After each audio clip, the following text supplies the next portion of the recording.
iPhone SE versus iPhone 6s Plus iOS 10.2 gaming. Let's go. So what is up, guys? We're back at it again with the iPhone SE versus the iPhone 6s Plus. One critical difference here is we're talking about gaming here on iOS 10.2 here. So let's go ahead and confirm that these are both on iOS 10.2 really quickly. I always like to do this just so you know that I'm not lying to you on the software. So let's go to About Device right here, 10.2 here for the iPhone SE right there. Let's go over here into the iPhone 6s Plus really quickly, and let's go into General, About, and let's head over into show you that we are on iOS 10.2 as well here, 14C92. Now the critical difference here between both of these devices is I discovered the other day that both of these are running a different CPU. Specifically, the 6s Plus is running the Samsung CPU, and the iPhone SE is running the TSMC model. Now, there was a big scandal last year on Chipgate and all that stuff, saying that there's a difference in speed, there's a difference in this and that, but they're not really that much different, but I'd still like to see if there is a difference. So you can see that this does have let's go down here, you can see TSMC chipset on the SoC, system on a chip. But let's go to display here, and you can see that we are going to be having on this device a PowerVR GT7600 GPU, and I believe it's the exact same one on here on the iPhone 6s Plus.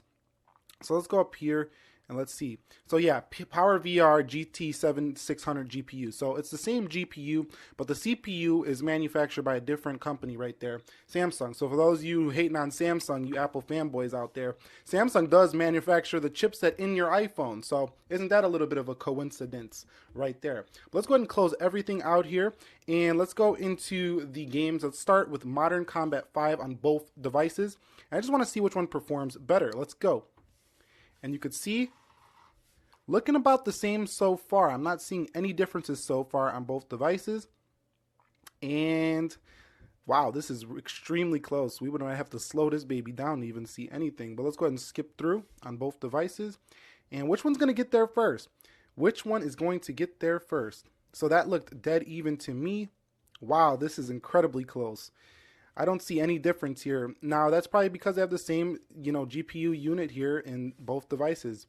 They both loaded this exactly the same on Modern Combat. So if you were wondering about gaming performance on a TSMC versus Samsung for Modern Combat 5, don't fret. It's about the same on both.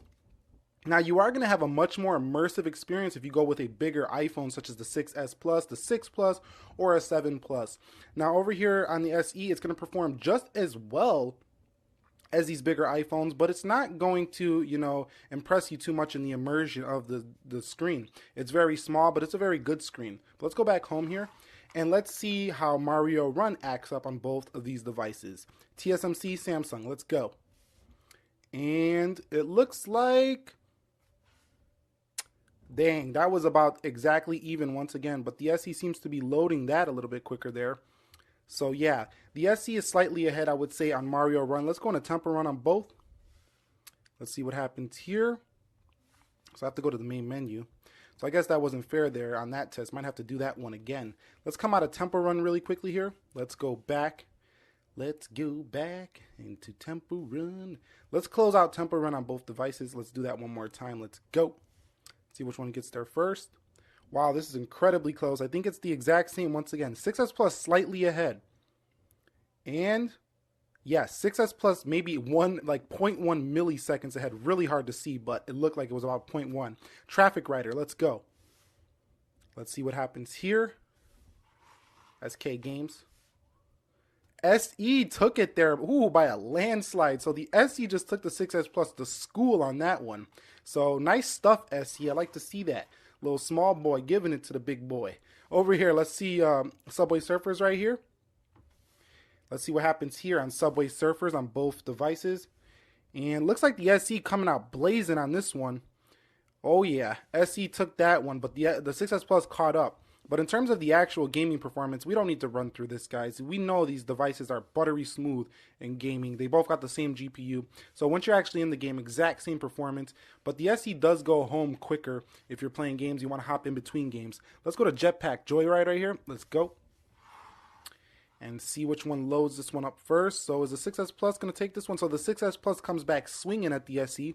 So the 6S Plus took that one. Let's go to next. Let's go to continue here. And let's go to play again. I was playing this earlier on devices.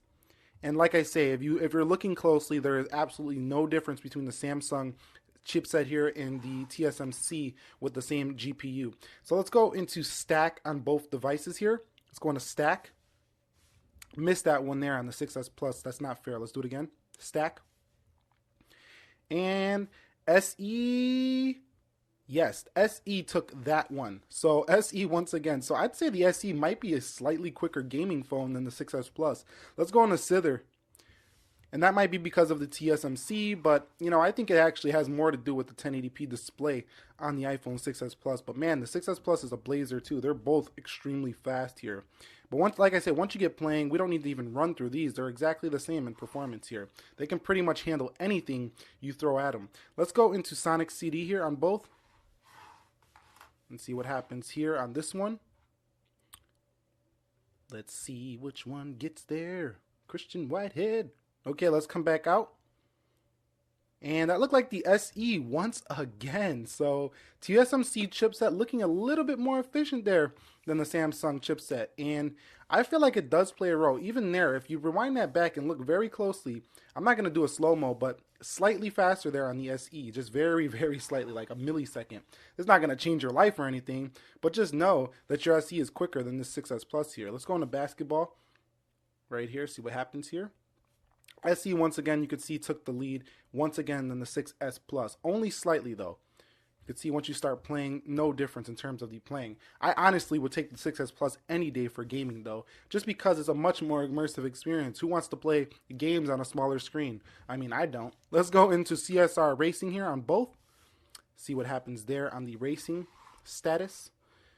Man, it looks like the SE's ahead once again. And I'm not trying to be biased here for those of you who have a 6S Plus, but the SE is like a millisecond or so quicker. And that matters, you know. In the tech world, milliseconds add up. They add up. So yeah, exactly the same once you start getting into the game here.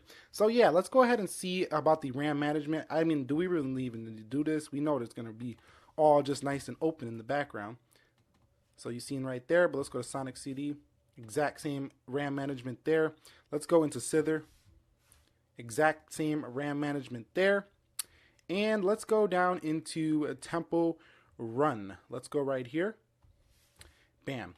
So that's pretty much going to wrap this up of this iOS 10.2 gaming comparison between the iPhone SE and the iPhone 6S Plus. Now, my intentions of this video was just to check out to see if the TSMC chip is better than the Samsung chip, and it showed that maybe that CPU has nothing to do with the gaming, maybe it's just the GPU, and they both have the similar GPU.